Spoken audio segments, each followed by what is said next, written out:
Kalau Hassan bin Thabit yang hidup di zaman baginda Rasulullah pun memuji kepada Rasulullah di hadapan Rasulullah, Nabi sendiri tak pernah menghalang ketika itu pujian para sahabat kepadanya. Dan lebih hebat lagi, bukan kata sahabat memuji Nabi, bahkan Nabi memuji diri Nabi sallallahu alaihi wasallam. Walaupun Nabi seorang tawaduk, walaupun Nabi sallallahu alaihi wasallam bukan orang yang suka untuk memuji dirinya, kerana Nabi sallallahu alaihi wasallam orangnya tawaduk, akan tetapi Nabi mengatakan ana sayyidu waladi Adam wala fakhar. Aku adalah penghulu kepada anak Adam, tapi aku bukan berlagak, kata baginda Rasulullah, tetapi Allah yang perintahkan aku untuk beritahu kepada kamu, untuk aku puji diri aku, supaya kamu kenal hakikat yang sebenarnya. Kerana Nabi SAW disuruh untuk menyampaikan hakikat yang sebenarnya. Biyadi liwa'u hamdi Adam wadunahu tahta liwa'i. Tak cukup dengan itu, nanti di mahsyar aku yang akan pegang panji itu. Bukan Adam, bukan Nuh, bukan Ibrahim, bukan Musa, bukan Isa, bukan nabi-nabi yang lain. Biyadi, di tangan aku, kata baginda Rasulullah, janji kepujian itu.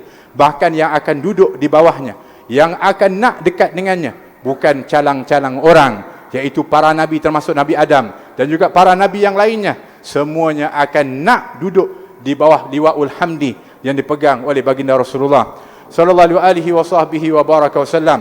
Nabi mengatakan ana awwalu syafi'in wa musyaffa'. Aku adalah orang yang pertama yang memberikan syafaat, kata baginda Rasulullah SAW, yang diberikan izin oleh Allah Subhanahu Wa Taala untuk memberikan syafaat. Baginda Rasulullah sallallahu alaihi wasallam, Nabi memuji dirinya kerana diperintahkan oleh Allah Subhanahu Wa Taala untuk memberitahu akan hakikat ini, untuk memberi faham kepada kita kedudukan mulia baginda Rasulullah yang layak untuk dipuji, yang layak untuk kita nyatakan dari kecintaan kita kepada baginda Rasulullah sallallahu alaihi wasallam. Maka tahniah kepada pihak penganjur yang menganjurkan program seumpama ini, kerana ini adalah merupakan daripada program yang sebenarnya bertepatan dengan apa yang telah diperintahkan oleh Allah SWT untuk kita bergembira.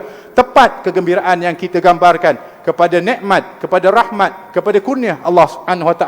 Kul bifadlillahi wa birahmati fabidzalika falyafrahu. Diperintahkan oleh Allah untuk bergembira. Kita juga bertepatan dengan apa yang kita lakukan ini adalah dengan kemuliaan yang ada kepada baginda Rasulullah untuk melahirkan rasa syukur kita kepada Allah Subhanahu Wa Taala.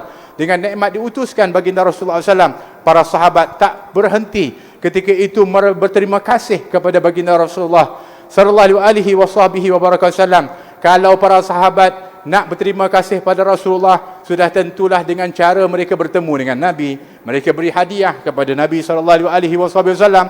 Ya, mereka Rasulullah itu ada berada di depan mereka.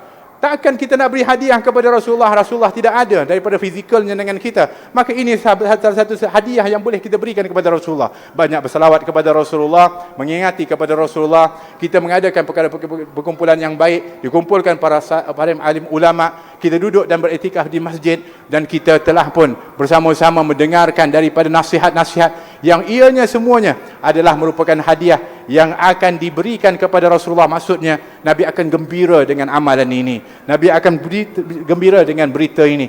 Ini hadiah yang cukup berharga, yang pastinya akan mudah-mudahan menggembirakan hati Nabi kita Muhammad sallallahu alaihi wasallam.